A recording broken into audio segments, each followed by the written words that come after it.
For those of you online that I haven't met, my name is Tim Morden and I'm the Managing Director of SHK.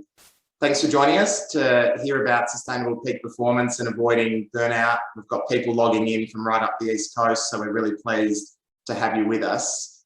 We've been planning on hosting this event in person and we've gone as far as booking a venue and agreeing on a menu with the W Hotel, but it turns out we're a little ambitious in those plans. We would have loved to have hosted you in person for breakfast and a coffee, but the stars haven't aligned for us on this occasion, but I'm sure there'll be an opportunity at some point over the next year. It feels like a lifetime ago, but when we entered into these initial lockdowns, corporate Australia was thrust into an environment of remote working. And I think there was initially some commentary about productivity concerns, but as I'm sure most of you will agree, it was the opposite that was keeping organisations up at night. Lots of A-type personalities, highly driven and committed people that started struggling to find the right balance between work and home. The lines were being blurred and people were finding it really difficult to switch off.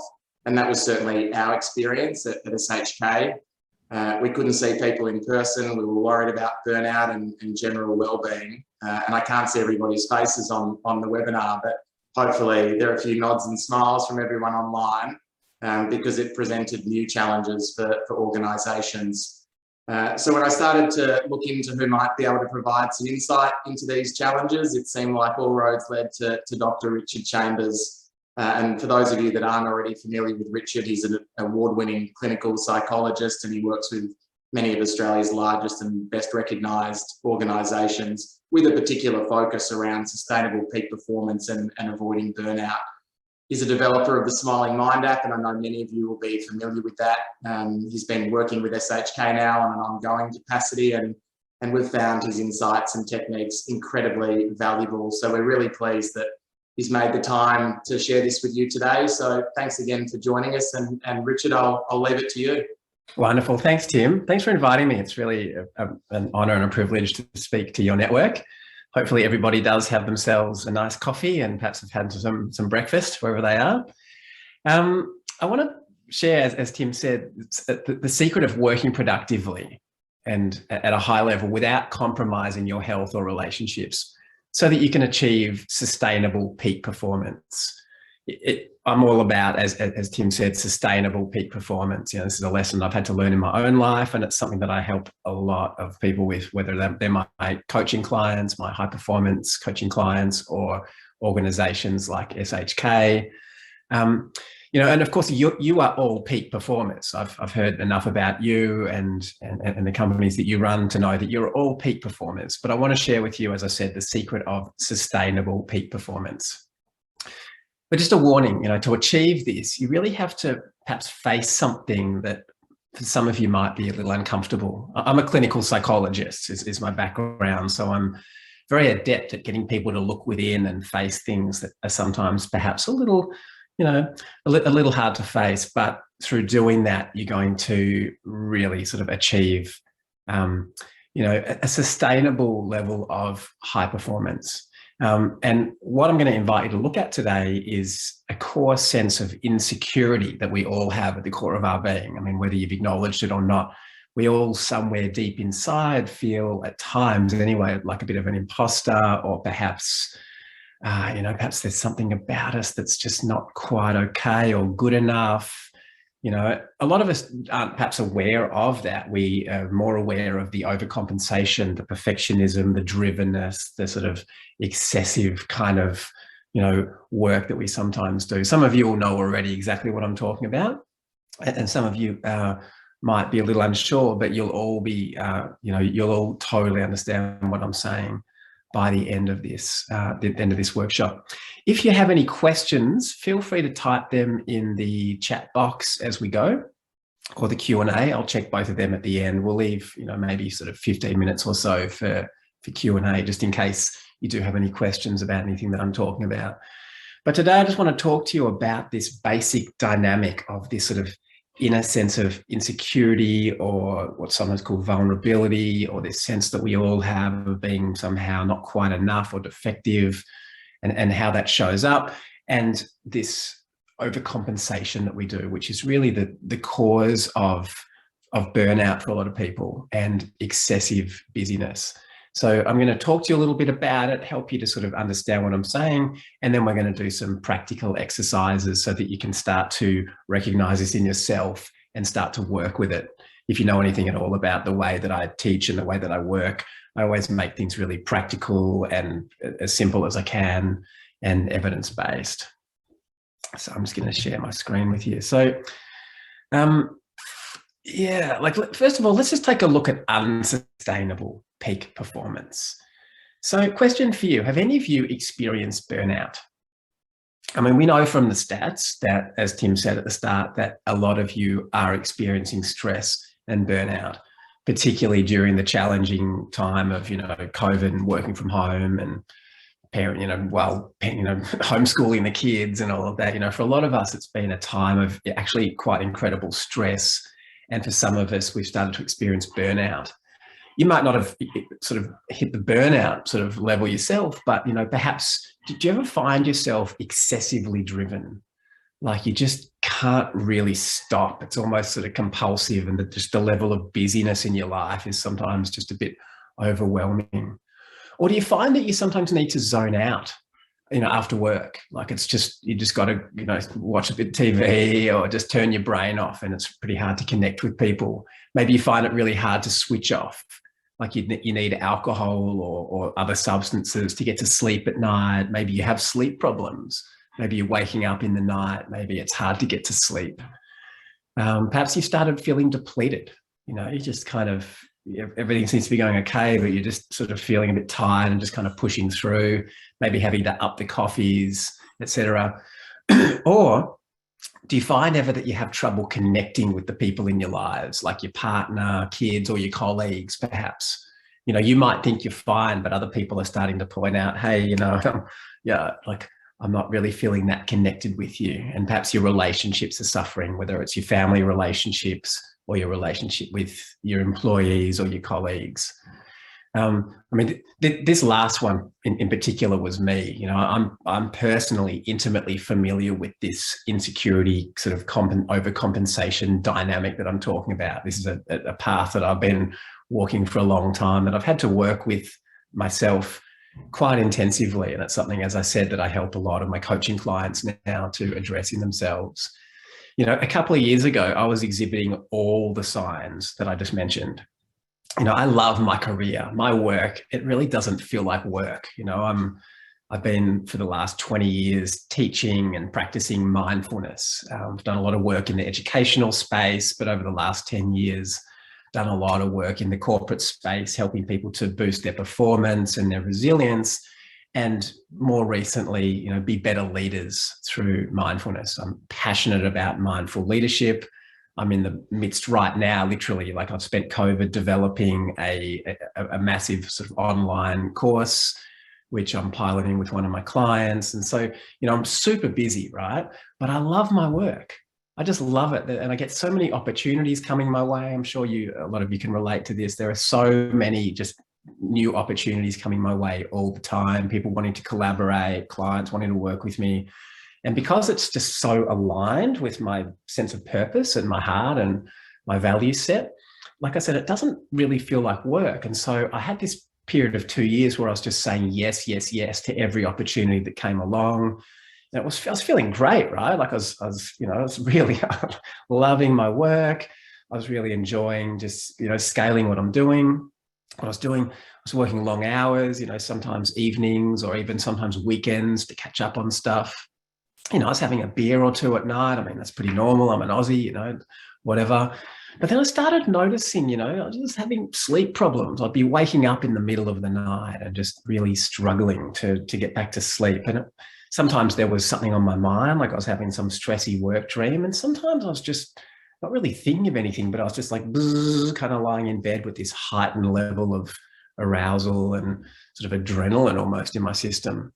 I started feeling depleted. I remember just getting to Friday nights and just being like, whoa, just totally wiped out, recharging over the weekend and then just rinsing and repeating the next week, But I was able to more or less ignore all of that and just keep pushing on. And I kept thinking, my work is so like intrinsically motivated, so values aligned. Like I can't be burning out. It's just, I'm not, pushing myself to, do something I don't want to do.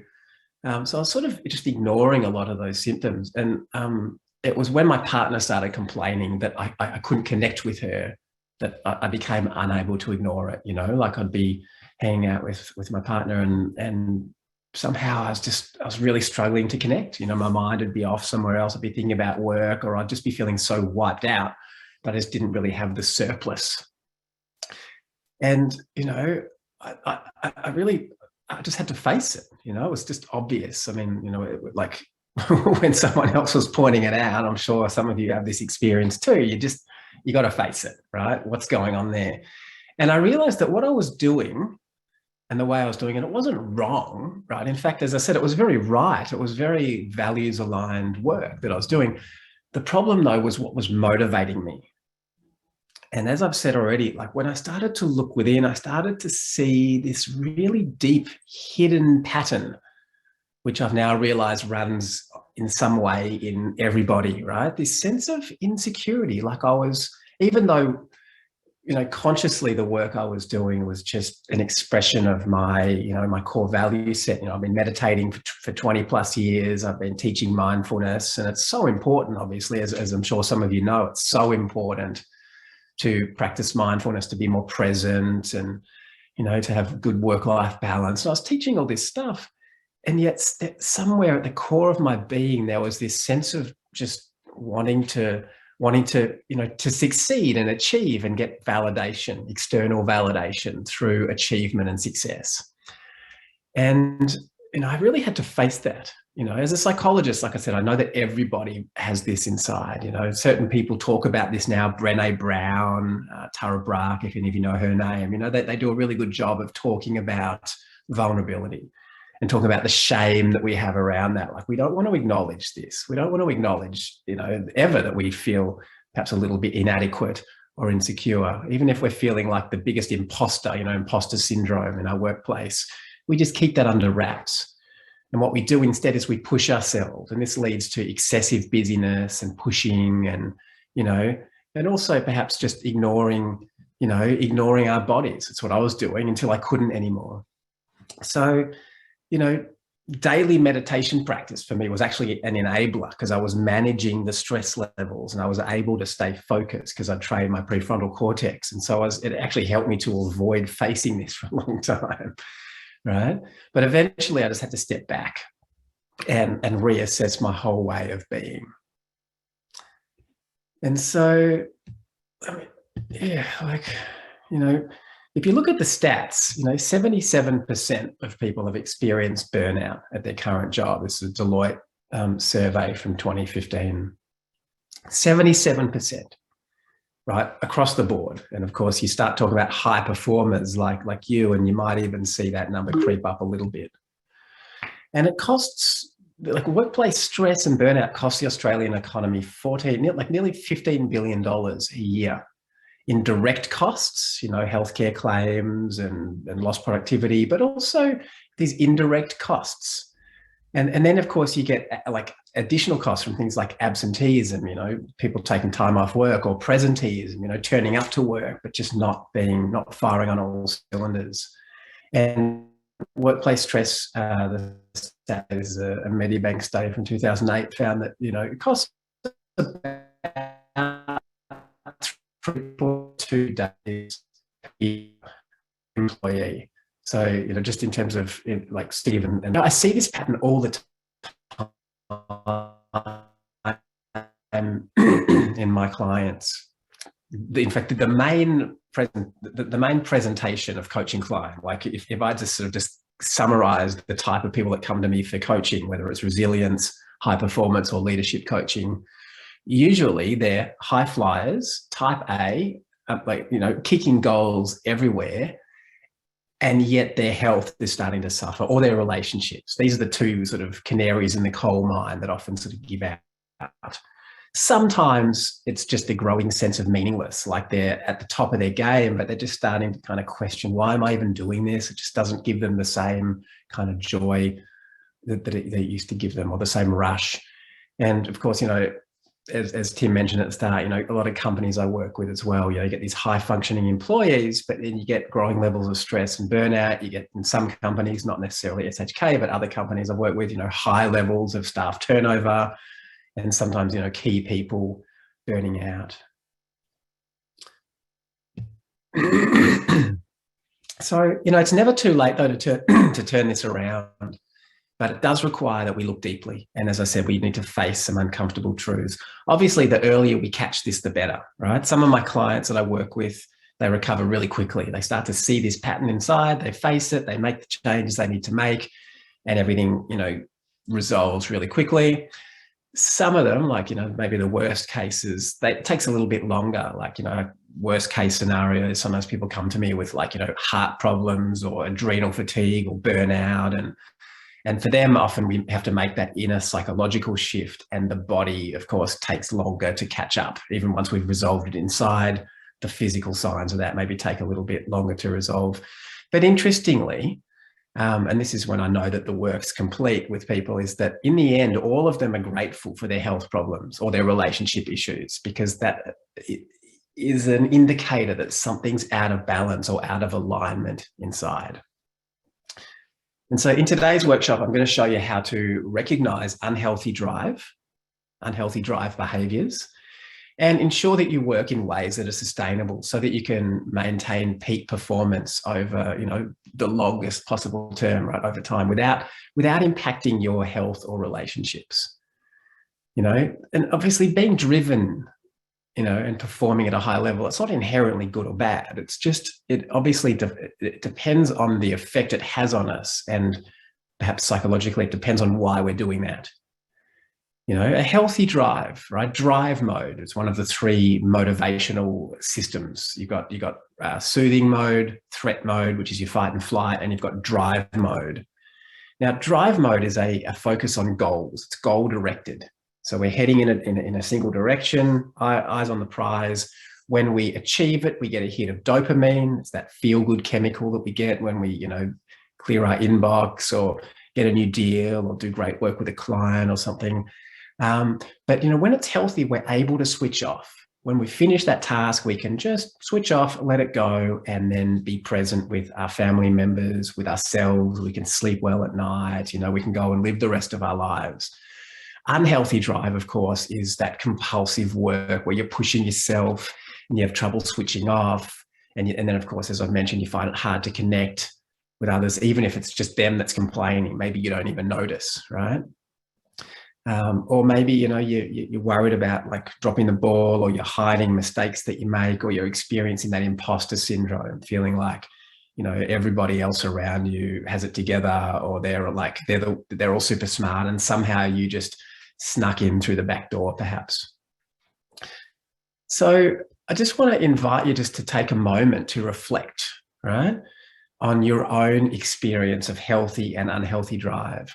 To the deepest possible insights and benefit that you'll get from this workshop today, this webinar today, will come if you actually stop and do the practices that I invite you to do. So if you want to maximize the impact that this webinar has on your life right now, just take a moment, get out a piece of paper, and just write a few, just for a couple of minutes, just write a few words about healthy and unhealthy drive in your life. Like, when you're experiencing that healthy drive, what's that like? Like, what does it feel like in your body? What does it look like? What are you doing? You might just write a heading, healthy, and then another heading, unhealthy. And what does that look like? And what is the impact on your well-being and on your relationships? So I'll just let you just take a few minutes to just write some notes about that, just so you can start to recognize it in yourself.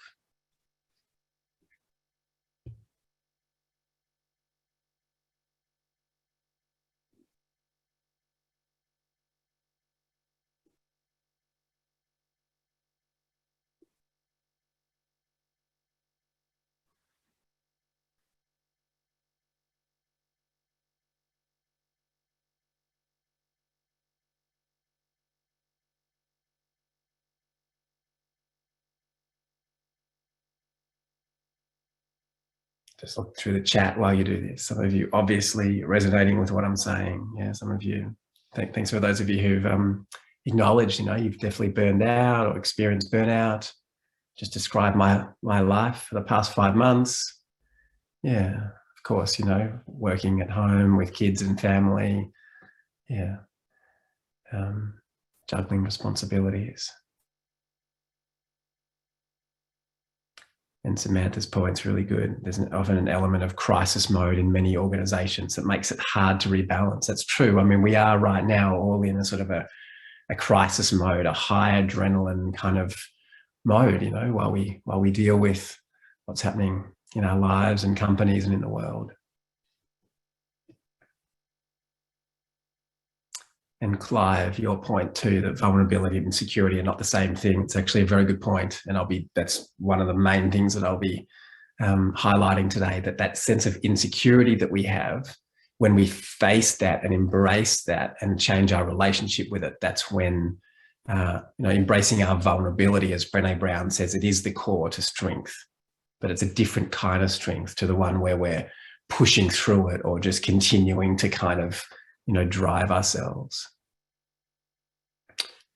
Good. So hopefully you've taken a few moments now and just gotten a little bit clearer on your experience of healthy and unhealthy drive. It's really important to recognize this, right? Because as I said, there's nothing wrong with being busy, with succeeding, with kicking goals, nothing wrong with being driven, really, as long as it's not negatively impacting us or our relationships or the people around us. But I wanted to introduce as well a metaphor that I use. All right, this is the metaphor that I want to introduce you to today, right? It's a good way to think about healthy and unhealthy drive. I call it the heart and the whole. And what it points to is the deeper psychological cause of unhealthy drivenness. So in any moment, we can be in the heart, our heart, or in the whole. What do I mean by this? Well, when we're in the heart, right, you all know what it's like to sort of operate, I'm sure, from a heartful place. Like, I'm sure that you've probably had experiences before of just feeling full and complete as you are. Maybe it's just for a moment here and there. That sense of contentedness you get sometimes where there's nothing to really achieve, there's nothing to do. You just feel good about yourself, like, and anything that you do, right, is just an expression of that fullness.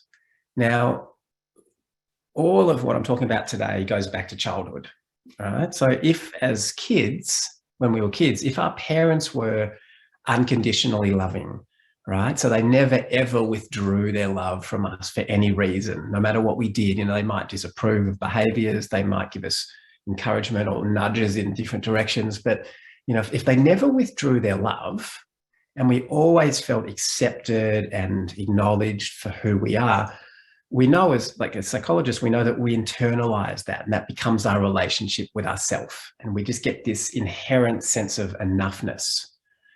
And then, as I said, as adults, when we're operating in the world, everything we do is an expression of this enoughness and this fullness. We just feel grounded and stable and secure in whatever situation we're in, even when things are challenging, and often, when we're just experiencing this sort of sense of fullness overflowing into the world, things feel effortless, right? At the start of my career, for instance, it was just such an expression of what I love that it just felt effortless, and I didn't have to do it really. It was just kind of happening through me in a sense, and there's a sense of effortlessness and it tends to feel very deeply meaningful and satisfying when we're in that mode. But, for most of us, and I include myself in this and 100% of the clients that I work with, for most of us, when we're young, the important people in our lives, like parents and significant figures, may have unconsciously reinforced certain behaviors. Maybe we were commended for good grades or for sporting achievement. When we did well at things, people, subtly or perhaps not so subtly, validating us for that. Or maybe we were, subtly or not so subtly shamed for certain things, like for failing or for showing vulnerability or for, expressing certain emotions. And what this does is we internalize that too, right? This is just how we develop as humans. The relationship that people around us, those significant figures in our lives, the relationship they have with us, we internalize, and that becomes the relationship that we have with ourselves.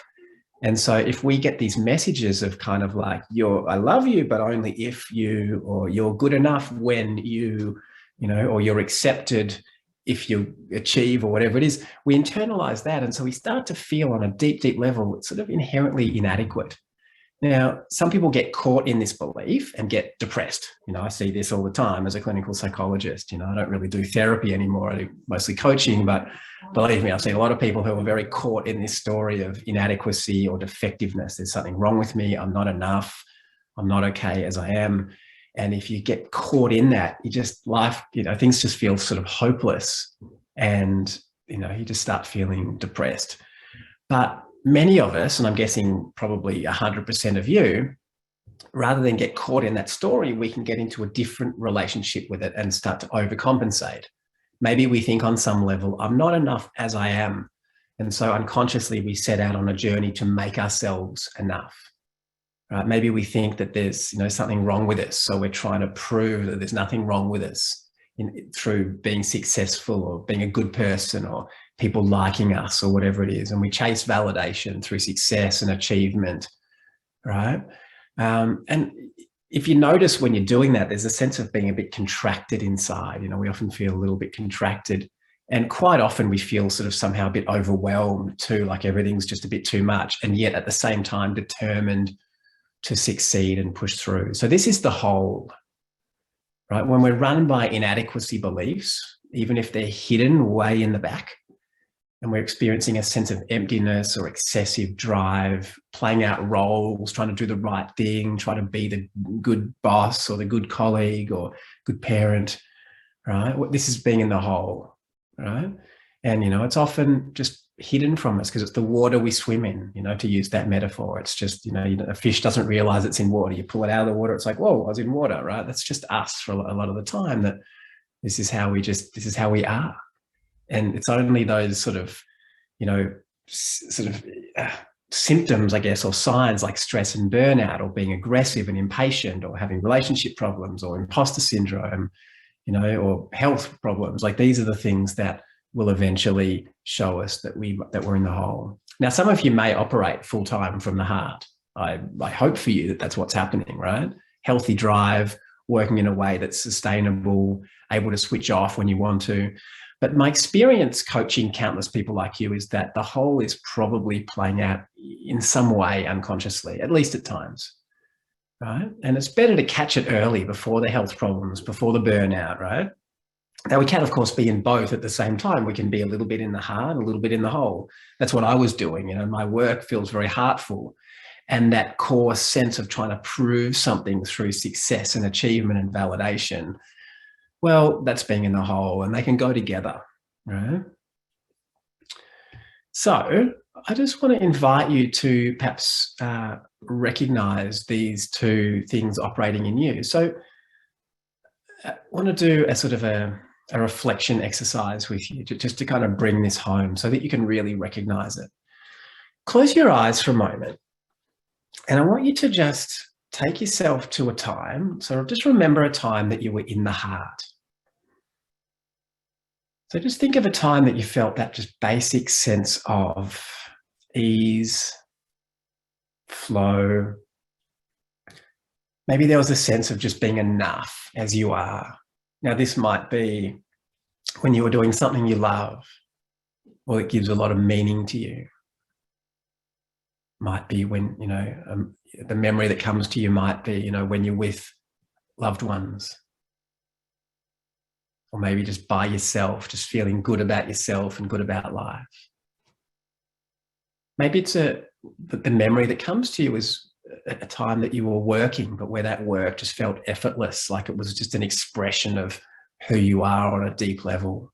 Didn't take a lot of effort and didn't take any pushing. So bring to mind, it doesn't matter which memory you use, just think of a time when there was nothing to prove, nobody to impress. wasn't about achieving. Even if you were doing things, it wasn't about achieving anything. It was just about contributing, or, you know, like for me, it's when I remember that the work I do isn't about me. It's just there's something moving through me that's of benefit to others. So that's what comes to me when I say this. So just take a moment to connect with that. Step back into that memory if you can, as vividly as you can, really remembering it.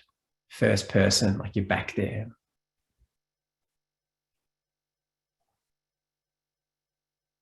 Just being back there. Really seeing it through your eyes, remembering where you were, looking around, noticing the scene that you're in, noticing what you can hear, background sounds, or maybe the voice of people talking to you. And letting this experience just kind of wash over you. Maybe there are smells or tastes that you can remember that really bring it to life. A sense of ease and just being in your heart, nothing to do, nothing to achieve. Maybe feeling a sense of ease in your body. So just noticing how it feels in your body. Maybe there is a sense of ease or lightness or openness. Maybe there's sometimes my clients describe a feeling of strength, like an effortless strength, or an excitement, not a nervousness, but just a sort of an enlivening feeling. So just noticing how this feels for you. How do you feel in your heart, in your chest, as you remember this situation, as you step back into this memory?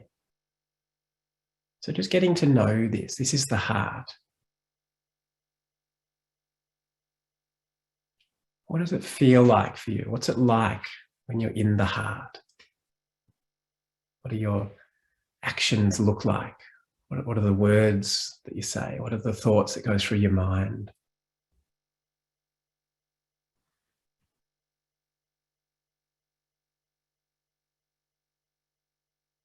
Okay, so just take a moment now just to write that down. So when you're in the heart, what's it like? What does it feel like in your body? That's a pretty good place to start. And what else do you notice about when you're in the heart? It's obviously very similar and related to when you're in, sustainable drive mode. So just writing that down for a moment.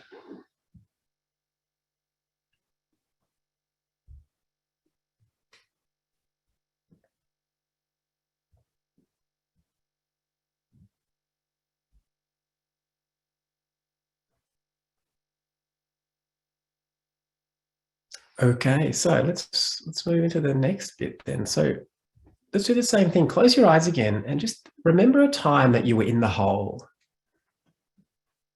So just bring to mind a time where you felt deeply caught in excessive drivenness. Maybe you felt stressed and tense and contracted. Maybe you felt elated. Like sometimes it feels good, on the surface anyway. You get that dopamine high as you kick those goals. Or maybe you get that adrenaline high, that addictive adrenaline rush. So bring to mind a time where you felt like this. Maybe you felt stressed, like you just had to keep going or the wheels might fall off. Anxious about not meeting a deadline, worried about letting people down, being seen as weak. Maybe there was a story in your mind, just keep going or suck it up, got to get this done. So just, again, bring to mind a time that you were in the hole and step back there, like as best you can, really go back into that memory. I want you to be able to feel it in the body. That's where the really important work is happening today, in the body. So you step back into that memory. There you are. Just noticing where you are in that memory. Look around, see what's happening around you, see who's there. If there are other people involved, just seeing their face, noticing what they're saying, the tone of their voice, the words that they're saying. Maybe there's no one there. Maybe it's just you. In which case, just remembering what you were doing. What's your posture like? What's your attention focused on?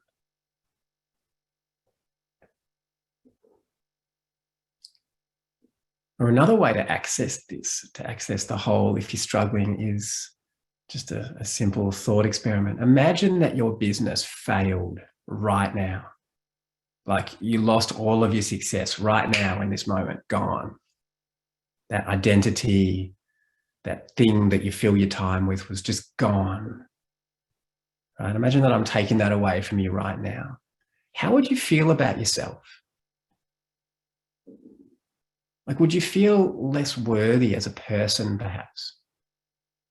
You know, if your partner, your partner's business failed, you know, it would be a massive deal, obviously, it always is, but you would know that they are inherently okay as a person, that this failure doesn't say anything about them on a deeper level. It's just life, right? But if your business failed, would it seem like the end of the world? You know, how would it feel for you? So what's it like being in the whole? That's what I'm inviting you to consider. What's it like?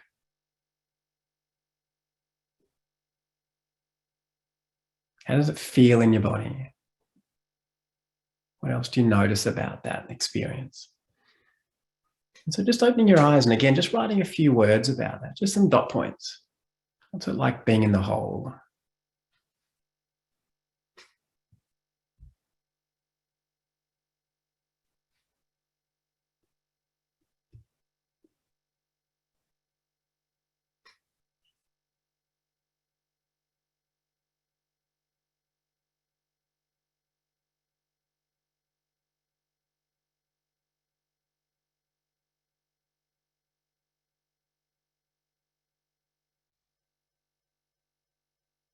If you've been doing these exercises, as I invite you to do them, I just want to acknowledge you for that, because it's not always easy to face this. A lot of people would just not want to do this right now. You know, it's uncomfortable, but it's so important. Believe me, it's so important to really recognize this and learn to notice when you're in the heart and the whole, because that'll help you to steer your life in a direction of sustainable peak performance, well-being, healthy relationships with yourself and with the people around you. And so now we're going to look at how to get back in the heart.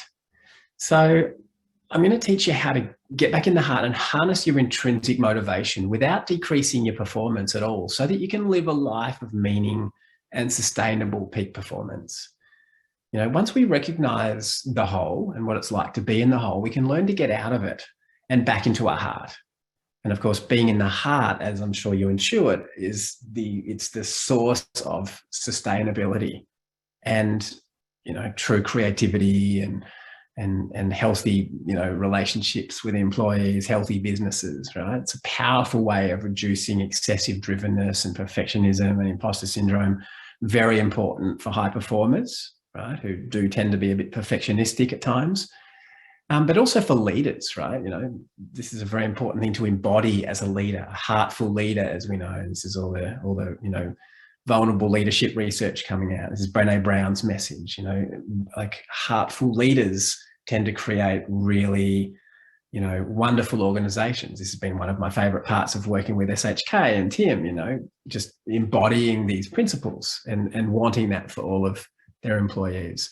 So let's get back in the heart. Let me teach you just a simple way of doing this.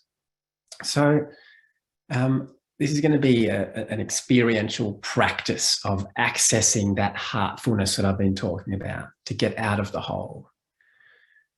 Okay, so good. So closing your eyes again and just getting back in the hole for a moment. So again, bringing to mind a memory. It can be the one you were working with before or a different one. A memory of a time that you were in the hole, where you were just feeling like, you know, another way to think about this, when we're in the heart, we feel full, and what we do is an expression of that fullness. When we're in the hole, it's like we feel somehow there's something missing, something about us, just not quite enough. Like there's just something that's not right about us, that we need to prove something. What we're trying to do is fill that hole through success, achievement, validation.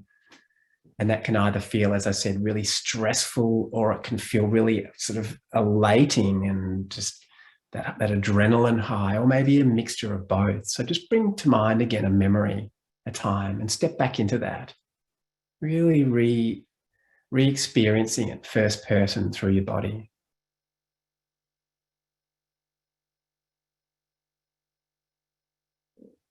Like for me, it's literally this week. I'm just a bit overcommitted this week. I've taken on too much, which is something that I do. And I was worried about letting one of my clients down and not doing a good job. So I was just pushing, and I started feeling exhausted. So that's an example. Just wanting that on some level, if I'm honest, wanting that validation to do a good job with them and get more work from them. And that sort of course, on many levels, that's, it's something that I want, including some really healthy ones, but deep inside, I just want that validation. So what is that for you? Going back into that.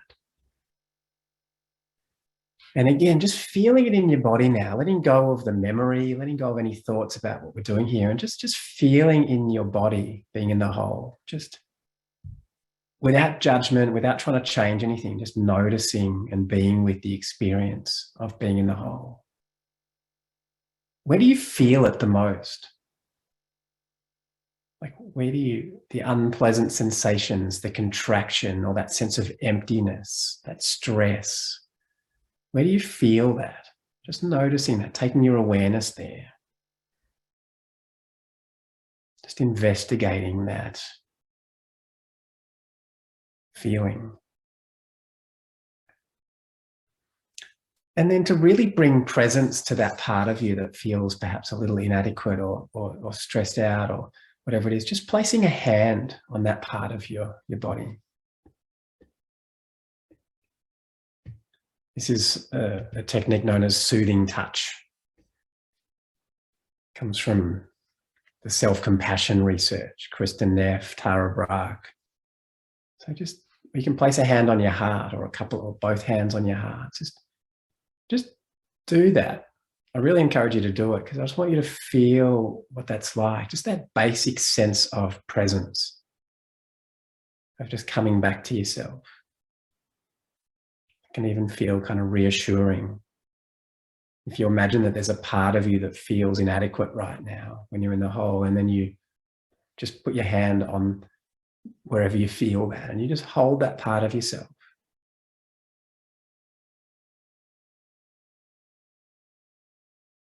Just breathing, being with this sense of inadequacy, but with a sense of presence. This is a gesture of compassion. Nothing to change. We're not trying to get rid of anything or fix anything. We're just bringing presence to that part of ourselves that can feel inadequate sometimes.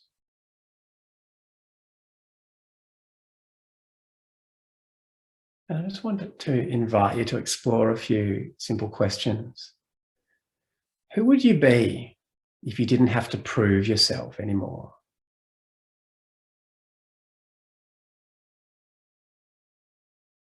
If there was nothing to prove, no one to impress,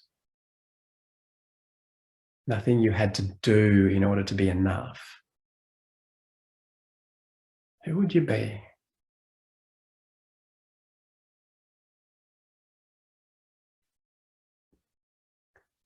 Who are you right now if you can release the need to be successful, to achieve?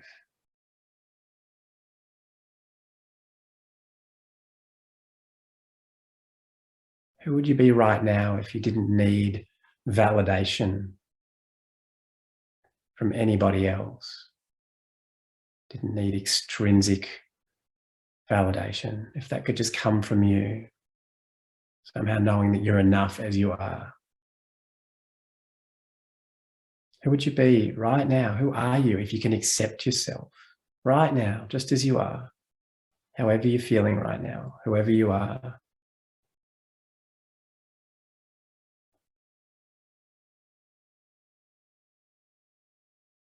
What would it be like to live from this place?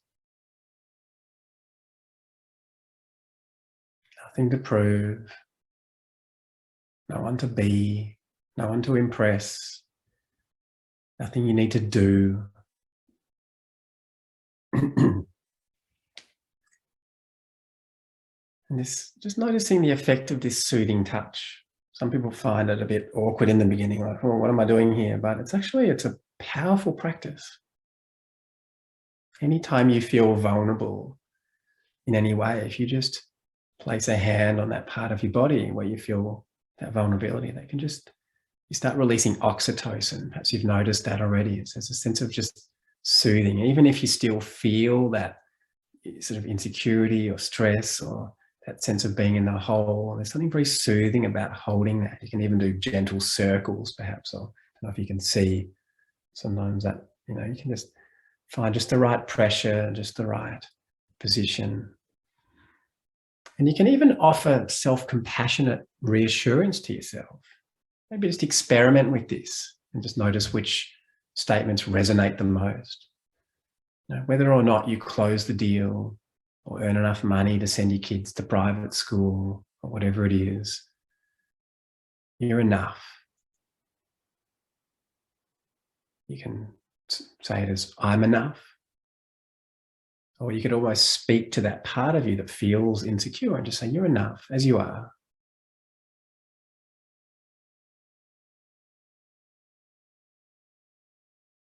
There's nothing you need to do to make yourself enough.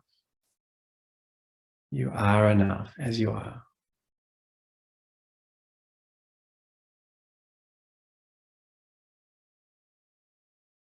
There's nothing to prove. There's nothing wrong with you. Nothing to fix.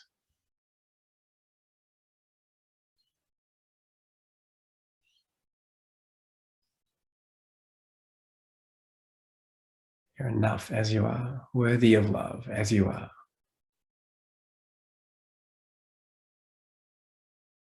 So these statements are drawn from the self-compassion research. They're self-compassionate statements. So whatever resonated with you, just taking a moment now just to say that to yourself, just in your own time, just offering yourself some reassurance or some validation. You might even, obviously I can't hear or see you, so you might say it out loud, or you can say it in your head, whichever has the most power for you.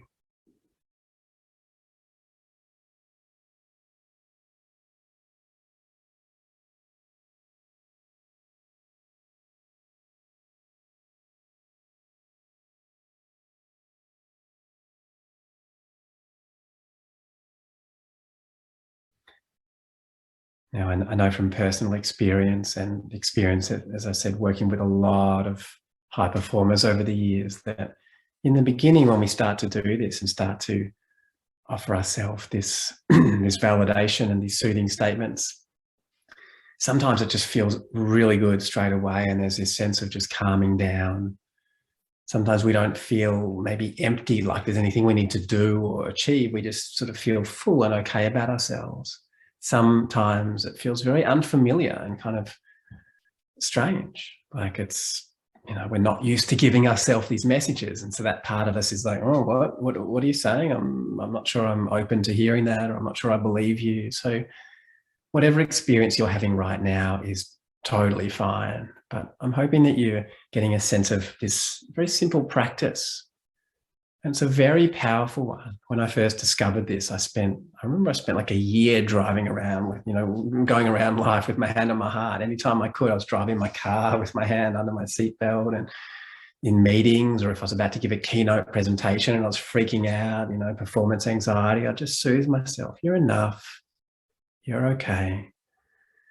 And as I started to sort of calm down, I'd remind myself, it's not about you. This is just a message that you're wanting to get out to a large room of people, or whatever it is, or if I'm with my clients, it's enough just to be present with them, just reminding myself of these simple things, and then, open my eyes and just go and do whatever it was that was perhaps triggering or scaring me. And this is something that I hear a lot from people. So again, just want to acknowledge you if you did that exercise there, that you did that, because it's, it's a powerful thing to do.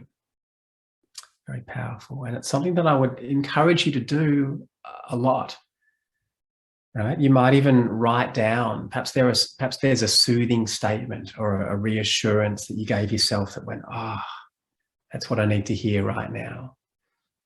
maybe you could write that down. What I'll often do with my clients is I'll get them to write on a piece of paper, take a photo of it with their phone, and then set it as the lock screen image. This is one of the best ways of practicing anything. You set it as your lock screen image, and then every time you touch your phone, which is about 150 times a day now, according to the research, you see this message that just drip, drip, drip, just gets it in. Right? Or another way of integrating this practice from today, this whole workshop, is just to start noticing when you're in the hole. Even that is a great first step. When you're excessively driven, in the hole, feeling like you're trying to prove something, just noticing that helps you not to just autopilot, down that track. There's a moment of awareness there. And perhaps what gets you in the heart?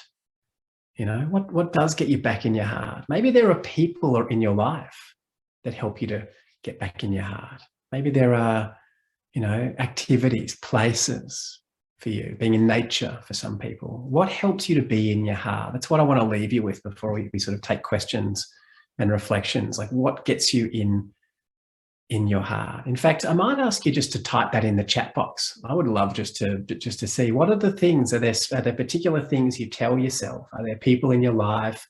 Are there activities? Are there places you go? What gets you in your heart? I'd love to hear from some of you. So feel free to type that in the chat box if you're open to sharing that.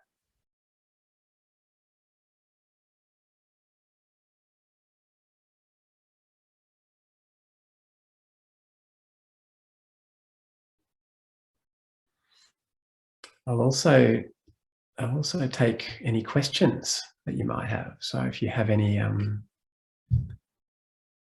focusing on others rather than the self. Thanks, Tracy. That's one of the secrets for me too, right? Just anytime I'm feeling stressed, I'm making it about me. Like, how am I performing? Am I coming across well? Am I doing a good job? So just turning that focus back on others and being like, how can I benefit you?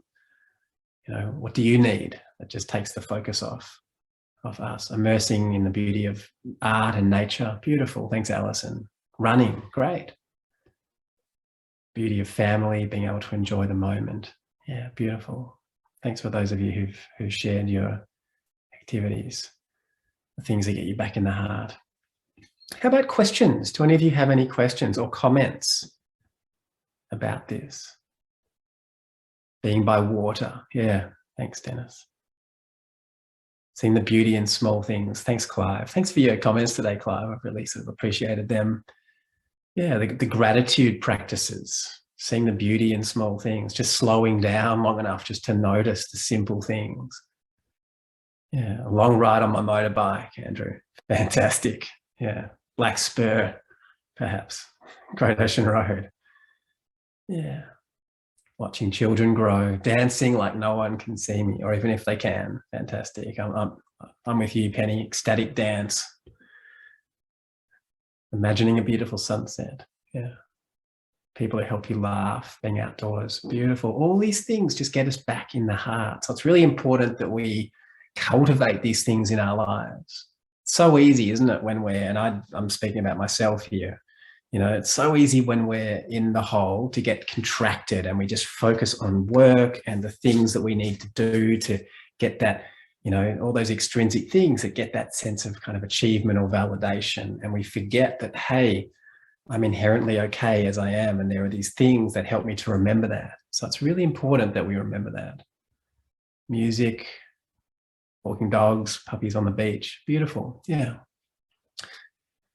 So these are all things that help us to reconnect, as is this simple exercise, the soothing touch, just asking ourselves, who would I be if I didn't have to prove anything right now? Or offering ourselves reassurance, like, I'm enough.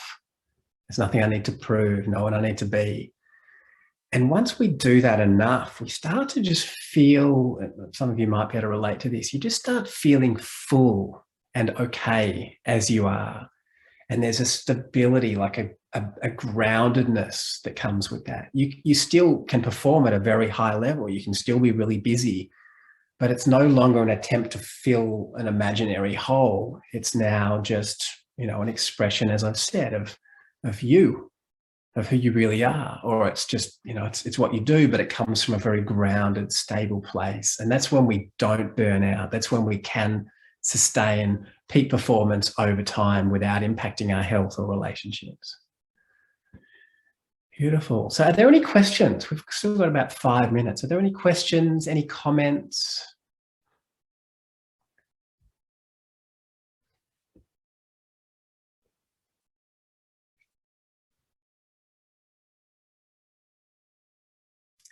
This session has been such a gift. Thanks, Alison.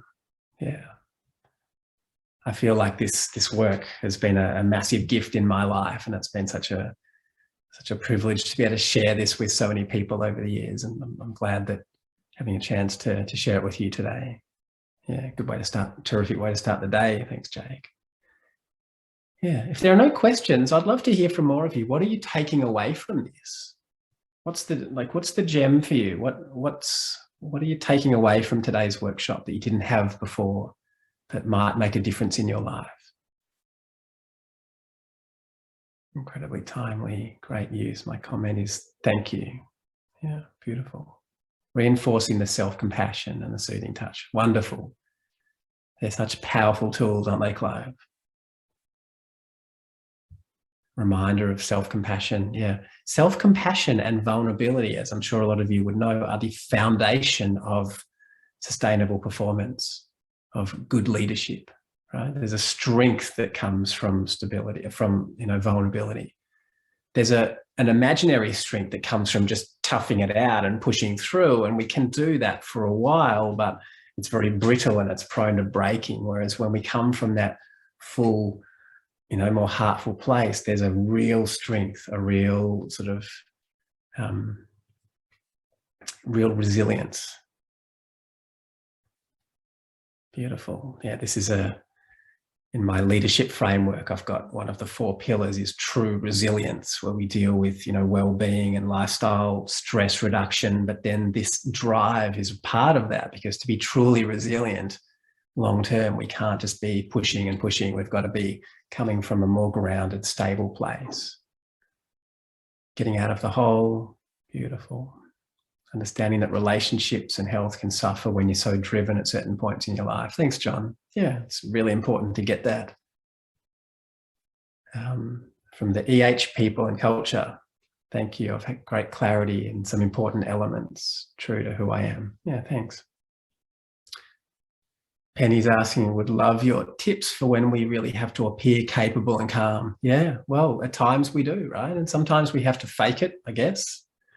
But perhaps that calm, if it comes from a more present place, if we can genuinely calm ourselves, like really that part inside, it's almost like, I'm speaking about like a part, because it really is.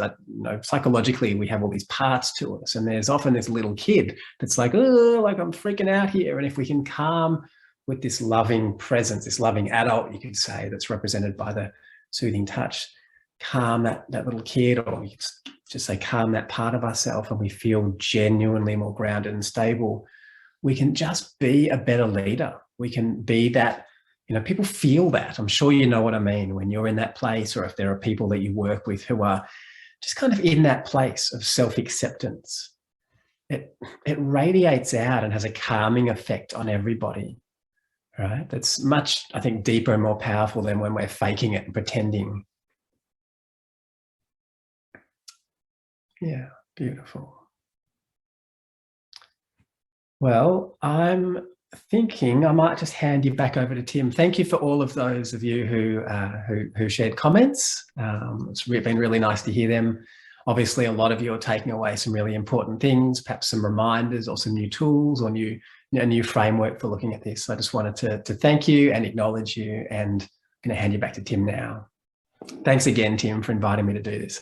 Such an honour to do it. Richard, what an incredible session. And from our perspective at SHK, I think working with someone like Richard has been a really different thing for us. And I think many of us have found different elements of it really challenging. But in particular, sort of the concepts around vulnerability and self-compassion have never been more important in the last sort of 12 to 18 months. So thanks for all the work you do with us, Richard, but I think also for sort of making yourself available for today, in and amongst what I know is a very busy schedule. Really appreciate it. And I can see from the comments that everyone got a lot out of it. So Thank you again, Richard, and to all the SHK clients. We look forward to being able to do something like this with you in person next year. Great day. Have a great day, everybody. I've just put my email, my website as well in the chat box for anybody that wants to download my free meditations or access any of my resources, richardchambers.com. Fantastic. Yeah. Thanks so much, Richard. Really appreciate it. Thanks, Tim. Cheers. And have a wonderful day, everybody. See you.